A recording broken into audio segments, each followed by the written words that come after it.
Welcome to true 9 news. Andhra Pradesh anganwadi వర్గాల సమస్యల పరిష్కారం కోసం సిఐటియు వారి ఆధ్వర్యంలో రాష్ట్ర వ్యాప్త నిరవధిక సమ్మెలో భాగంగా ఈరోజు గురజాల పట్టణంలోని ఆర్డీఓ కార్యాలయం సమీపంలో Andhra Pradesh anganwadi workers and helpers union ఆధ్వర్యంలో నిర్వహించిన నిరవధిక సమ్మెకు యువ నాయకులు ఎరపతినేని నిఖిల్ సంఘీభావం తెలిపి మద్దతు ప్రకటించడం జరిగింది. ఈ కార్యక్రమంలో గురజాల పట్టణ మండల తెలుగుదేశం పార్టీ, జనసేన పార్టీల నాయకులు, కార్యకర్తలు, మహిళలు, యువకులు, అభిమానులు పాల్గొనడం జరిగింది.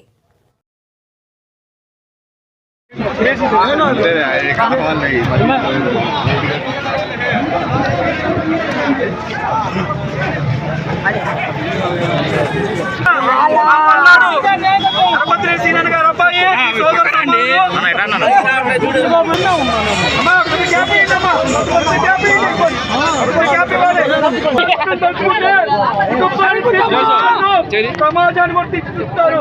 మీరెంతో కష్టపడి ఆ కోసం బాబు గారు మీ కోసం నిలబడిన విధానం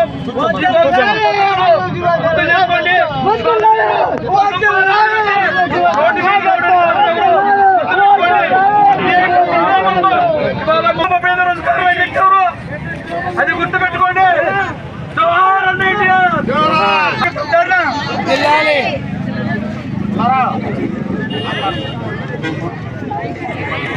నందమూరి తారక రామారావు గారి వర్ధంతి సందర్భంగా మరి ఈ కార్యక్రమానికి వచ్చేసినటువంటి మన యువనేత మన ఎరపతినేని నిఖిల్ గారికి ముందుగా ధన్యవాదాలు తెలియజేసుకుంటున్నాము.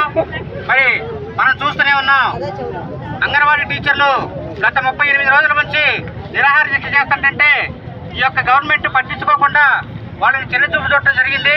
మరి వాళ్ళు చేసేటువంటి చాకరీ ఎలాంటిదో కూడా మనకు తెలుసు. మరి చిన్నపిల్లల్ని, చాలా చిన్నపిల్లలు కూడా తీసుకొచ్చుకొని వాళ్ళ స్కూల్లో పెట్టుకొని ఈ విధంగా చాకరీ చేస్తుంటే వాళ్ళ కనీస వేతనం కూడా ఇవ్వమంటే ఇవ్వకుండా ఈ గవర్నమెంట్ చాలా ఇబ్బంది పడుతుంది. మరి ఇలాంటి ఇబ్బందులు లేకుండా ఉండాలంటే రేపు మన తెలుగుదేశం పార్టీ మన ఎరపతినేని శ్రీనివాసరావు గారిని భారీ మెజార్టీతో గెలిపించుకుంటే అయితే మీ యొక్క కష్టాలను తీరుతాయని చెప్పి నేను ఈ సభాముఖంగా తెలియజేసుకుంటాను. మరి ఈ కార్యక్రమానికి చేసినటువంటి తెలుగుదేశం పార్టీ నాయకులకు, కార్యకర్తలకి అందరికీ కూడా పేరు పేరున ధన్యవాదాలు తెలియజేసుకుంటూ, మరి ఒక్కటేనమ్మా, మీకు ఎటువంటి ఇబ్బంది లేదు. రేపు మన చంద్రన్న సీఎం కావటం ఖాయం. జనసేన తెలుగుదేశం పార్టీ కూటమితో తెలుగుదేశం పార్టీ రావటం ఖాయం. మరి మీ యొక్క కోరికలన్నీ తీరుతాయి. ఈ కోరికలు తీర్చడానికి మన ఎరపతినేని గారు మీకు హామీ ఇచ్చారు.